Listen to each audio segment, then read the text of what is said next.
زمون خوږ پیغمبر حضرت محمد صلی الله علیه و آله وسلم ته په شپږو څیزونو سره په نورو انبیا کرامو علیهم السلام باندې فضیلت ورکړی شوی. د هغه شپږو څیزونو نه یو څیز جوامع الکلم و. حضور علیه السلام ته جوامع الکلم عطا کړی شوی. بیا شارحین فرمایي چې جوامع الکلم معنا د خبرو داسې قوت چې الفاظ لږ وي او معانی وي زیات وي، دغې ته جوامع الکلم ویلی شي. ونصرت بالرعب، حضور علیه الصلاة والسلام هغوی مدد کړی شوی په رعب سره. الله جل جلاله هغوی مدد کړی په رعب سره، یعنی حضور پاک صلی الله علیه و آله وسلم به چې کوم ځای کې و، نو په لرې علاقو کې به کفار د الله دشمنان د هغوی نه یریده او د هغوی رعب به هلته و. بل فضیلت چې حضور علیه السلام ته حاصل دی هغه دا دی چې د حضور پاک صلی الله علیه و آله وسلم دپاره اموال د غنیمت دا حلال کړی شوي دي. پخواني چې کوم امتونه و هغې دپاره غنیمت حلال نه و، د غنیمت استعمال د هغې دپاره جایز نه و. د حضور صلی الله علیه و آله وسلم د برکته اموال غنیمت دا د امت دپاره حلال شو.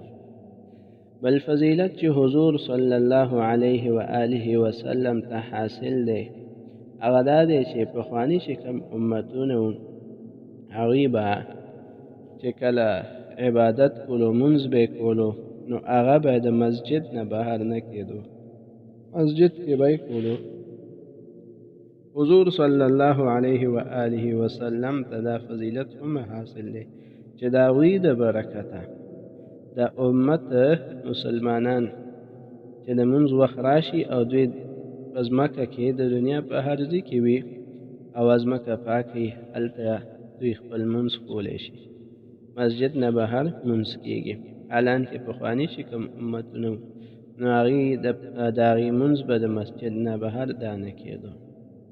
بل دا ځمکه دا پاکه ګرځولی شوې د امت دپاره. کله چې اوبه نه میلاویږي نو دوی تیمم وکړي په دې پاکه ځمکه باندې او بیا په هغې باندې مونځ کوي یا تلاوت کوي. نو کوم ځای کې چې اوبه نه نو د اودس هغه قای مقام بیا تیمم وي.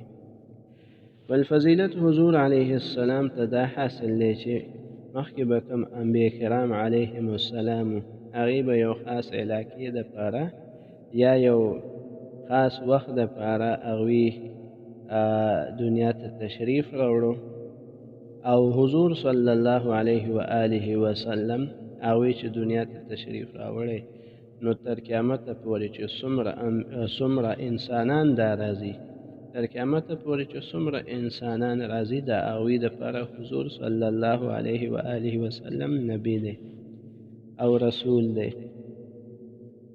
بل فضیلت چې حضور علیه السلام ته حاصل دی ادا دی چې د نبوت سلسله دا په حضور صلی الله علیه و آله وسلم باندې تمامه شوې ده. د ټولو نه اول نبی سیدنا آدم علیه السلام او د ټولو نه آخري نبی محمد صلی الله علیه و آله وسلم دی. نو د نبوت سلسله د سیدنا آدم علیه السلام نه شروع شوه او سیدنا محمد ابن عبدالله ابن عبدالمطلب ابن هاشم صلی الله علیه و آله وسلم په دوی باندې ختمه شوې.